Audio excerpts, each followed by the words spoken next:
kadang orang beribadah itu kadang ada tujuannya perkara duniawi.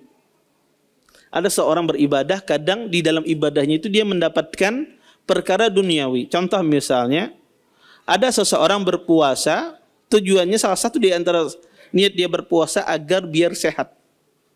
Atau orang tersebut kencing manis, dia berpuasa agar gulanya turun pada hari tersebut. Dengan niat dia berpuasa. Kadang-kadang ada orang melakukan demikian. Tujuannya untuk beribadah sekaligus dia mendapatkan manfaat duniawi untuk kesehatan.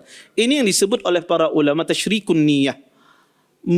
Di dalam suatu ibadah ada niat lain bukan niat ibadah. Apa hukumnya di dalam Islam?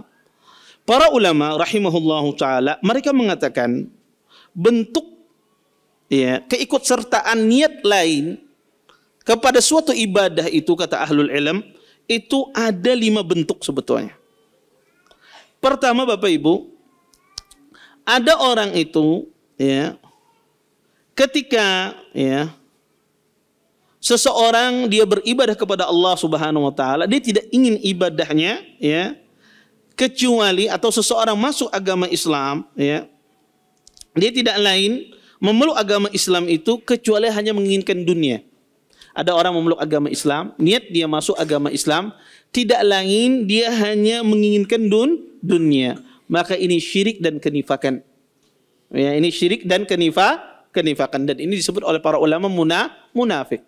Dia masuk Islam karena dunia, bukan karena Allah Subhanahu wa taala. Maka ini kata para ulama adalah orang munafiqun, menampakkan keislaman secara zahir dan menyembunyikan kekufuran di dalam hatinya. Kemudian kata para ulama, ada yang kedua, adalah seseorang dia beribadah tetapi dia tidak ingin dari ibadahnya kecuali hanya mendapatkan dunia saja. Tidak ingin pahala. Dia ingin ibadahnya itu cuma ingin mencari dunia. Contoh misalnya, pian berangkat haji. Dia berangkat haji karena hendak berhaji, hendak berjualan di sana.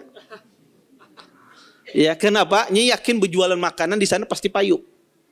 Ya, orang banyak di situ bertukar. Ya, dia berangkat haji tujuannya ingin mencari dunia, tidak ingin mendapatkan pahala di sisi Allah Subhanahu wa taala.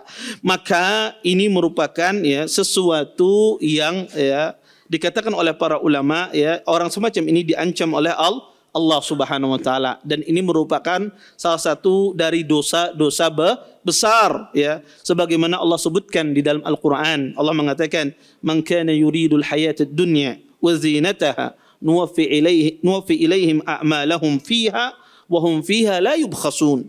Kata Allah Subhanahu wa taala, barang siapa yang menginginkan kehidupan dunia dan perhiasannya, maka kami penuhi, kata Allah. Dan dia tidak ada sama sekali kekurangan dari perkara dunia. Tapi di akhir kelak dia tidak akan mendapatkan bagian apapun dari Allah Subhanahu wa taala. Maka ini merupakan dosa besar. Bahkan ini yang termasuk oleh Nabi SAW mengatakan, ta'isa abdud dinar wa dirham wa abdul khamisah. Kata Nabi, celaka dan binasa hamba dinar, hamba dirham, hamba budak pakaian. Kata Nabi, celaka dan binasa. Dan orang-orang semacam ini adalah orang-orang yang bermasalah akidahnya. Kemudian yang ketiga, Bapak Ibu, ada orang beribadah kepada Allah, di sisi lain dia juga menginginkan dunia. Dia beribadah ingin dapat pahala, di sisi lain juga secara bersamaan dia ingin dapat manfaat duniawi. Seperti seseorang, Bapak Ibu, ikhwan dan akhwat yang dimuliakan oleh Allah Subhanahu wa taala, orang berpuasa, di satu sisi lain dia ingin berobat dengan puasanya. Dia berpuasa ingin berobat dengan puasanya. Atau seseorang misalnya dia berjihad di jalan Allah, di sisi lain dia juga ingin mendapatkan harta rampasan perang, mendapatkan harta ketika dia berjihad. Dia ingin pahala juga ingin ghanimah.